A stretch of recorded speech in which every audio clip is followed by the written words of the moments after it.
Hello wanderers, today we are in Athens, Greece. We don't have too much time in the city, so we're going to hit arguably the most famous site in the city, the Acropolis. We are going to be taking a guided tour so that we know what we're looking at.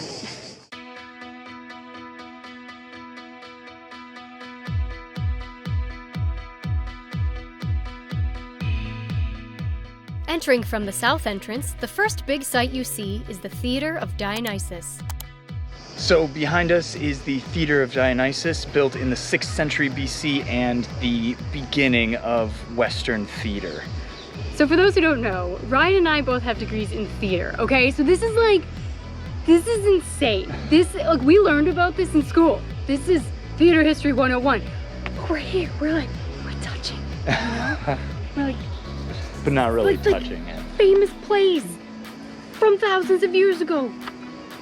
We're done here, like tears are coming to my eyes. I don't know, it's just really emotional. This is so cool.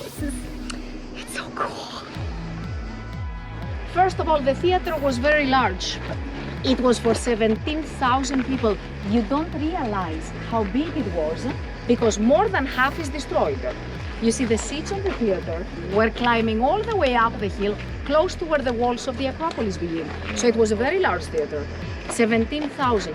More or less, all the ancient theaters look the same. A quite small, round orchestra. This is called orchestra. This is where the chorus was standing. The group of musicians and dancers that they were trained for some months to be the chorus, and they were between 11 to 15 young Athenians. And the actors were usually three, that they were changing different roles by changing masks and costumes.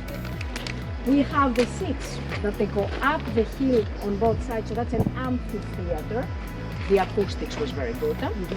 We have the stage here, and the backstage and the changing rooms, this flat wall that you see over here, it's the ruins that you see over there. This is what is left. Oh, okay.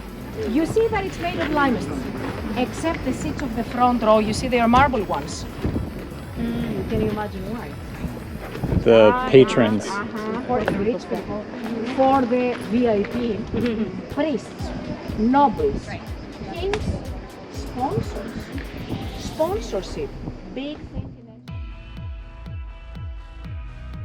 As we continued on, we passed the temple of Asclepius, the god of medicine. After another short walk, we came to the Herodeon, another theater on the slopes of the Acropolis. This Roman amphitheater was built to hold 5,000 people. Since its full renovation in 1950, many famous musicians and artists have performed here, and it is currently the primary venue of the annual Athens Festival. As we made our final ascent, we came to the main attraction. The main entrance of the Acropolis.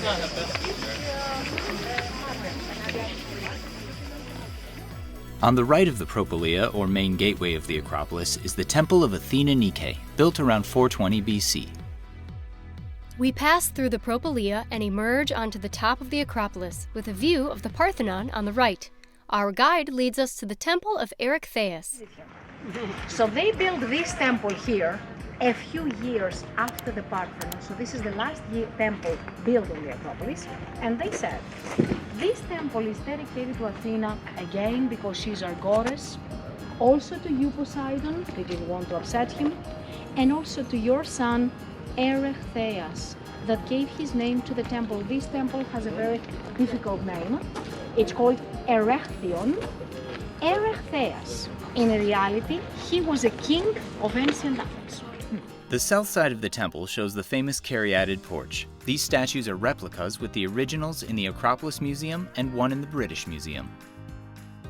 Now to the Parthenon. And this, of course, is the Parthenon. The temple was originally dedicated to Athena, from which the city gets its name. Over the centuries, the Parthenon has been a treasury, a Byzantine church, a Christian church, as well as an Islamic mosque. The Parthenon is often regarded as a monument to democracy, which was founded in Athens. Surprisingly, there is hardly a straight line to be found in the temple. Forced perspective was used to counter optical illusions to make the temple appear visually perfect, something the ancient Greeks revered. It's also a pretty nice view of the city of Athens below. The setting sun meant our time at the Acropolis had come to an end. Our walk back down to the city allowed for some reflection of our tour. So this tour has been so worth it. Having a guide to explain the age of things and how things have changed over the years and the renovations and what's original and what's not and the Greek mythology behind it. It's so amazing. I have loved this tour. It's got to be one of my most favorite things I've ever done when traveling. Highly, highly recommend it if you are in Athens. And then I almost fell. Thank you for joining us on this walk through Athenian history. If you like this video, subscribe to our channel for more videos like it, and follow us on Facebook, Instagram, and Twitter for even more content. As always, Thanks for watching us wander.